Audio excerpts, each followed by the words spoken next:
अब आपके सामने हम ज्योतिषोपनिषदाध्याय के श्लोक 3 का विवेचन प्रस्तुत करने जा रहे हैं।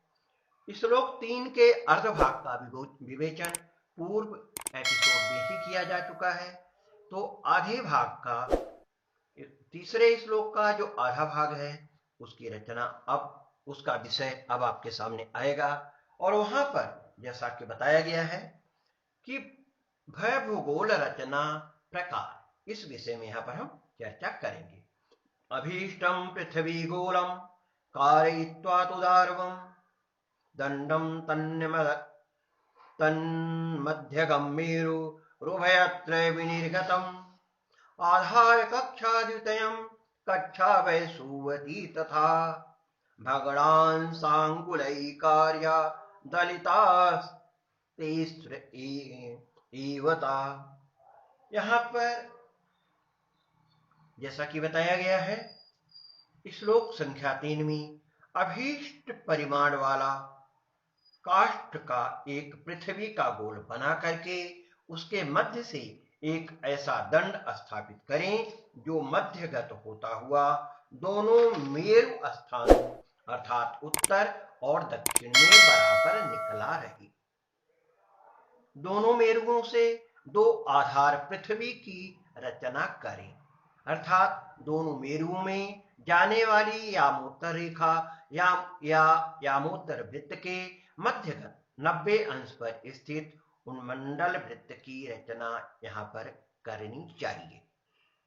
दोनों आधार वृत्तों के मध्यगत विषुवत वृत्त की रचना भी करें।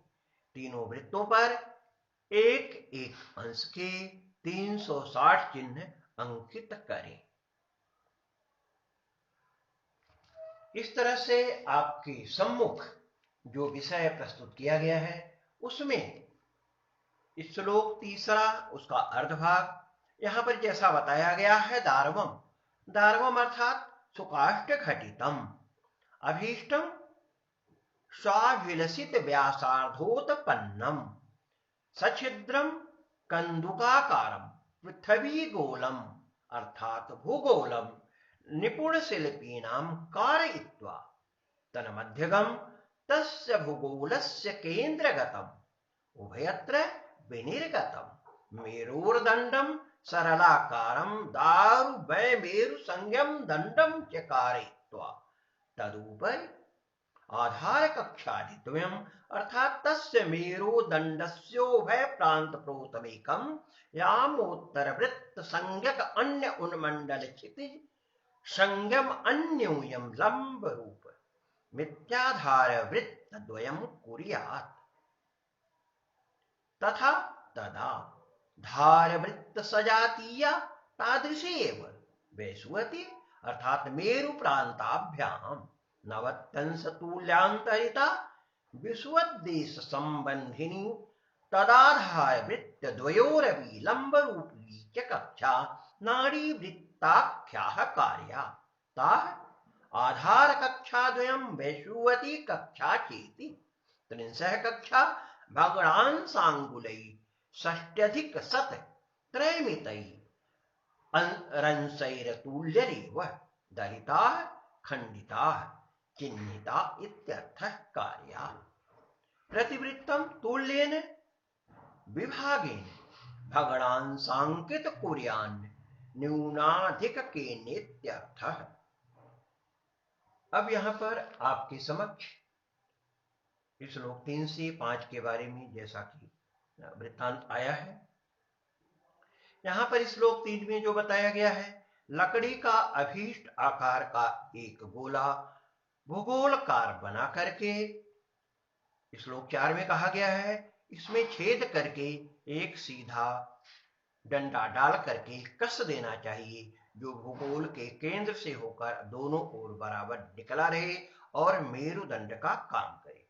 इसी दंड में दो आधार वृत्त एक दूसरे से समकोण पर स्थिर करना चाहिए जिनके बीचों बीच विषुवत वृत्त हो।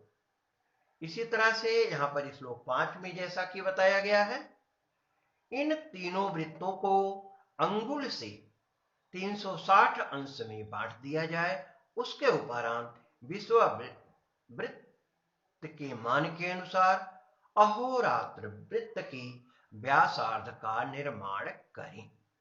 तो यहाँ पर श्लोक 3 से 5 का विवेचन आपके समक्ष प्रस्तुत हुआ है। आगे इसी विषय को बढ़ाते हुए श्लोक संख्या 6 में जैसा कि बताया गया है, स्वै स्वै स्वरूपक्रमैः कार्यामीसादीनामपक्रमात् कक्षा प्रकल्पमेतास्ये कर्क्यादीना विपर्ययात् तद्वतित्रिस्य तुलादीनां विगादीनां विलोमतः याम्यगोलाश्रिता कुर्यात् कक्षाधारद्वयोपरि याम्योदग्भागसंस्थाना भानाभिजिस्तस्तथा सप्तर्षियामा अगस्त्यस्य ब्रह्मादीना प्रकल्पयेत् मद्धीपेषु अति कक्षा सर्वासामेव संस्थिता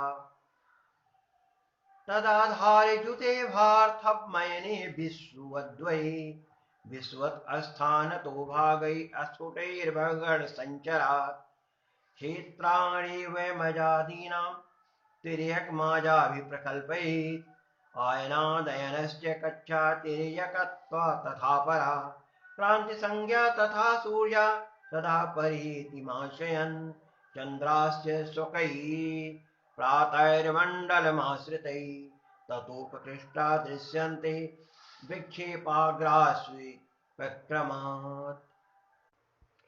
तो यहाँ पर जैसा कि बताया गया है, लकड़ी का अभीष्ट आकार का एक भूगोल बना करके उसमें छेद करके एक सीधा डंडा डाल के कस देना चाहिए, जो भूगोल के केंद्र से होकर दोनों ओर बराबर निकला रहे और मेरुदंड का काम करे। इसी दंड में दो आधार वृत्त एक दूसरे के समकोण पर स्थित करो, जिनके बीचों बीच विषुवत वृत्त हो। इन तीनों वृत्तों को अंगुल से 360 अंशों में बांट दो। विषुवत वृत्त के मानानुसार अहोरात्र वृत्त के व्यासार्थ में से 6 दक्षिणोत्तर वृत्त पर क्रांति और सर के अंशों के द्वारा जो इस पर अंकित हों, मेष, वृष, मिथुन राशियों के अंतिम बिंदुओं की क्रांति के अंतर पर इन तीनों राशियों के अहोरात्र वृत्त स्थिर करके जो विलोम रीति से कर्क, सिंह और कन्या के अहोरात्र वृत्त भी इसी पर होंगे। इसी प्रकार तुला, वृश्चिक और धनु तथा विलोम रीति से मकर, कुंभ और मीन तीन राशियों के अहोवृत्त बनाए। साथ में दोनों आधार वृत्तों के ऊपर दक्षिण गोल में स्थिर किया जाए। ऐसे ही उत्तर और दक्षिण गोलों में स्थित नक्षत्र अभिजित एवं सप्तर्षि, अगस्त, ब्रह्म, हृदय आदि तारों को भी अहोरात्र वृत्त में स्थिर किया जाए। इन सब अहोरात्र वृत्तों के बीच में विषुवत वृत्त होगा। विषुवत वृत्त और दोनों आधार वृत्तों के द्वितीय बिंदुओं पर 2 अयन बिंदु और दोनों विषुवत संपात होते हैं। विषुवत संपात के स्थान से शयन राशि चक्र का आरंभ किया जाता है। इस प्रकार मेष, वृष आदि राशियों के विभाग तिर्यक व्यायामों के द्वारा तैयार किए जाते हैं। एक अयन बिंदु से दूसरे अयन बिंदु तक तथा दूसरे से फिर पहले तक जो तिर्यक वृत्त स्थिर किया जाएगा, उसी का नाम क्रांति वृत्त है, जिस पर सूर्य सदा प्रकाशित होता हुआ भ्रमण करता है। चंद्र, मंगल आदि ग्रह अपने अपने पातों के द्वारा जो क्रांति वृत्त पर होते हैं, खींचे हुए अपनी अपनी क्रांतियों से विक्षेप के अंतर पर दिखाई पड़ते हैं। यहाँ पर जो बताया गया है उसमें आधार कक्षा और विषुवत कक्षा बनाने के लिए जिन उपकरणों की या जिन साधनों की आवश्यकता है, उनके बारे में ज्यादा विवेचन नहीं हुआ है। हमें यह ध्यान रखना चाहिए कि कुछ ऐसी लचीली वस्तुओं का हमें इस्तेमाल करना चाहिए, जिसमें बांस की पतली बनी बनी तीलियों का भी प्रयोग हम कर सकते हैं, जिससे गोलाई आसानी से बनाई जा सके और वह गोल जिससे तैयार होगा उससे हम अपनी इन आवश्यकताओं की पूर्ति कर सकते हैं। आजकल लोहे या पीतल के तार से भी यह काम आसानी से होने लगा है। जैसा कि ऊपर बताया गया है कि भूगोल बनाने के लिए अनेक वृत्त उसमें होते हैं और अनेक वृत्तों अर्थात अनेक वलयों के कारण यह बहुत ही मुश्किल हो जाता है और इसका चित्र भी हम आपके सामने प्रस्तुत करेंगे। इस चित्र में यहां पर इस चित्र में जो सबसे छोटा वृत्त है वह भूगोल पृथ्वी के गोल को सूचित करता है, इसलिए बीच में इसमें भू लिखा हुआ है। धा और धा जो दो बिंदु हैं वह दंड हैं, जो पृथ्वी गोल के केंद्र से होकर इसके दोनों ओर निकले हुए हैं। भू स्थान से जिसको इंगित किया गया है वहां भू से धा और धा जिस पर आ की मात्रा है की दूरी समान है।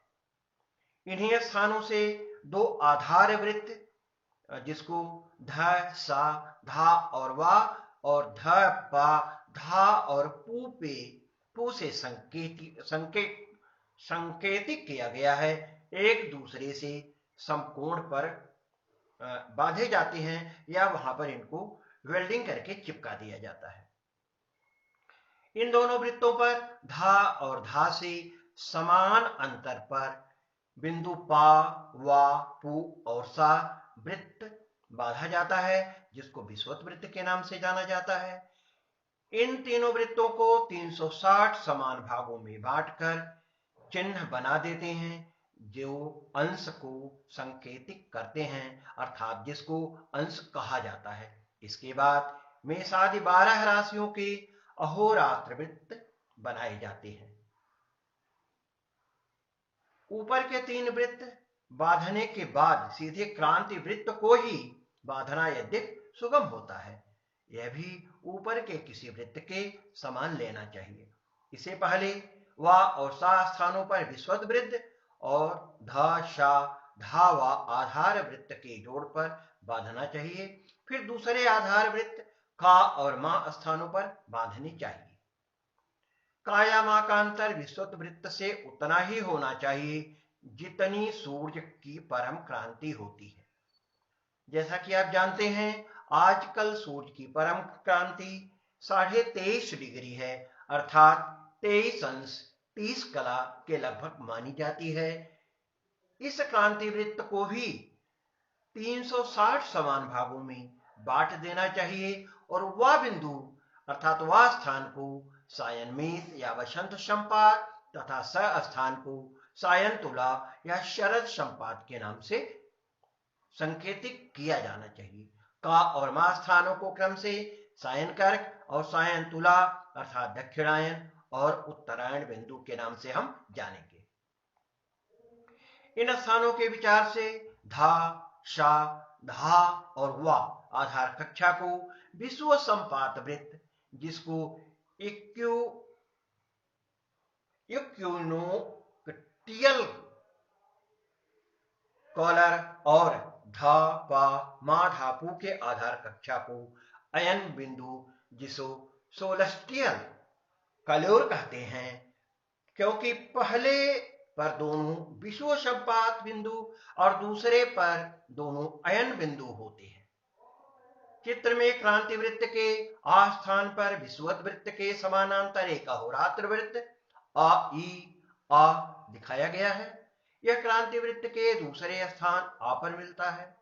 आ विषुव संपात आ बिंदु वसंत संपात वा से जितने अंतर पर है उतने ही अंतर पर परंतु विलोम दिशा में शरद संपात बिंदु शा से आ का स्थान आएगा अथवा का से आ और आ समान दूरी पर है। यदि आ सायन वृष राशि के आदमी हो तो आसायन कन्या राशि के आदि में होगा। यदि पहला सायन मिथुन राशि के आदि में हो तो दूसरा सायन सिंह राशि के आदि में होगा। इसी प्रकार क्रांति वृत्त के किस स्थान पर अहोरात्र वृत्त बनाया गया है, यह बात श्लोक 6 और 7 में बताई गई है। इसके अलावा धा स्थान के पास एक अहोरात्र वृत्त भी हम समझ सकते हैं। 12वें श्लोक में जैसा बताया गया है, चंद्रमा मंगल आदि ग्रहों के कक्षा वृत्तों को भी वहां पर दर्शाया गया है, परंतु चित्र में ऐसा भी कोई यहाँ पर वह कक्षा वृत्त दिखाई नहीं देता, यद्यपि उसे वहां होना चाहिए। ऐसा कक्षा वृत्त बांधने के लिए पहले ग्रह का पात बिंदु क्रांति वृत्त पर स्थिर करना पड़ता है। इसी पर उस ग्रह का कक्षा वृत्त बांधने देना चाहिए, जिसका दूसरा जोड़ इस स्थान से 180 अंश पर क्रांति वृत्त पर हो। इन दोनों स्थान के पात स्थान यह दोनों स्थान ग्रह के पात स्थान माने जाएंगे। फिर इस वृत्त को 90 अंश के अंतर पर क्रांति वृत्त से उस ग्रह के परम विक्षेप के बराबर उत्तर और दक्षिण स्थानों पर बनाना चाहिए। इस तरह का इस विषय की चर्चा जहां परम विक्षेप के बारे में बताया गया है, वह मध्यमाधिकार में भी की गई है। इसी के साथ यहां पर भूगोल बनाने की प्रक्रिया कुछ रूप से संपादित होती है। इसको हम दूसरी तरह से जब इंगित करेंगे तो वहां पर यह बताएंगे, जैसा कहा गया है कि दारवम अर्थात सुकाष्ट घटितम अभीष्टम स्वाभिलषित व्यासार्धोत्पन्न सछिद्र बिंदु कंदुकार पृथ्वी गोलम भूगोलम निपुण शिल्पी नाम कारयित्वा तन्मध्यगम तस्य भूगोलस्य केंद्रगतम उभयत्र विनिर्गतम मेरोर्दंड सरलाकारम दारुमय मेरु संज्ञम दंडम च कारयित्वा तदुपरि आधार कक्षादितोयम तस्य मेरुदंडस्योभ्य प्रांत प्रोक्तमेकम यामोत्तरवृत्त संज्ञक अन्य उन्मंडल क्षितिज संज्ञक अन्य एवं लंब रूप मिथ्या आधार वृत्त द्वयम कुर्यात् तदाधार वृत्त सजातीया तादृशी एव वैसुवती मेरु प्रांताभ्याम नवत्यंश तुल्यांतरिता विश्वदेश संबंधिनी तदाधार वृत्त्योपर लंब रूपिणी च कक्षा नाड़ी वृत्ताख्या कार्या ता आधार कक्षा द्वयम वैश्वती कक्षा चेति तिस्रः कक्षा भगणांसांगुलै षष्ट अधिक शतत्रयमितैरंशैर्तुल्यैः दलिता खंडिता चिह्निता इत्यर्थः कार्यम् प्रतिवृत्तं तुल्येन विभागेन भगणांशांकितं कुर्यान् न्यूनाधिकेनेत्यर्थः। यहाँ पर श्लोक 3 और 4 तथा 5वें के आधे भाग का विवेचन किया गया। 5वें के आधे भाग से लेकर 9वें तक का विवेचन भी आपके सम्मुख आ रहा है। यहाँ पर दक्षिणोत्तर अर्थात पूर्व स्थापित भगणांसांकित दक्षिणोत्तर कक्षा वृत्ति निरक्ष दक्षिणैर उत्तरैश्च दलितैः चिह्नितैः क्रांति विक्षेप भागैः क्रांतीनां ये विक्षेप भागाः चलनांसा क्रांत्यांसा इत्यर्थः तैः जायमानैः स्वहोरात्रकरणैः स्वसहोरावृत्ताभ्यासार्थैः तत्प्रमाणानुपातः तस्योक्त महदवृत्त रूप विश्वद वृत्तस्य यत् प्रमाणं तदनुमानो मानतोया अर्थात त्रिज्याव्यासार्धेन यदि विश्वद वृत्तम अर्थात महद्वृत्तम तदा द्विज्याव्यासेर्धेन किमति लब्ध अहोरात्र वृत्त प्रमाणं भवति तदनुमानतः इत्यर्थः। तदनुमानतः इत्यर्थः मेषादीनां त्रिराशीनामपि स्वै स्वै रपक्रमैः अर्थात स्वै स्वै क्रांत्यांशैः अंतरिता नाड़ी वृत्त समानांतराक्रमात् त्रिंशः कक्षा सौम्यं गोलाश्रिता कार्या तानि किल मेषादि त्रिराशीनां अहोरात्र वृत्तानि भवेयुः ताश्च त्रिस्रः कक्षा विपर्यात्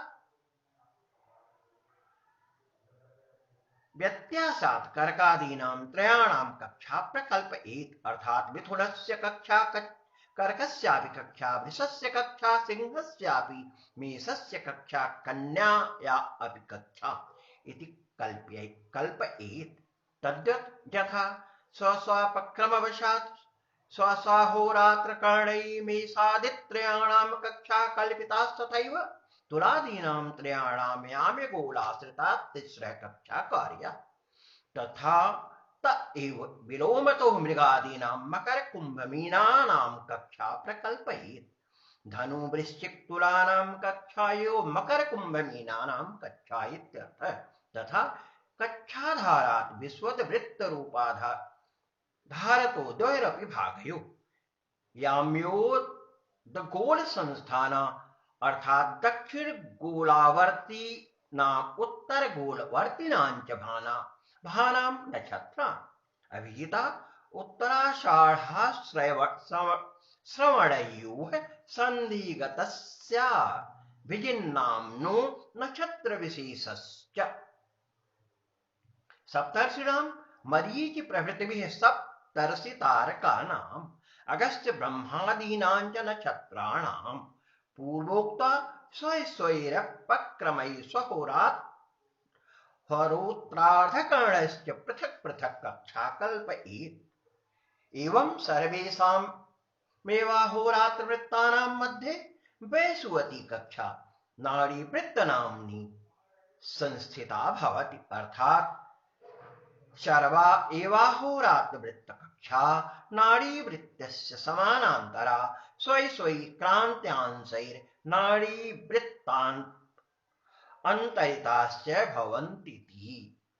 इसके साथ ही श्लोक संख्या 3 से लेकर के 9 का विवेचन आपके सामने प्रस्तुत किया गया। तो ज्योतिषोपनिषदाध्याय 13 में श्लोक संख्या 3 से श्लोक संख्या 9 तक का विवेचन आपके सामने प्रस्तुत हो चुका है। अगला विवेचन श्लोक संख्या 10 से आगे के एपिसोड में आपके समक्ष आएगा। तब तक के लिए शुभम भूयात्, पुनः मिलामः। धन्यवाद।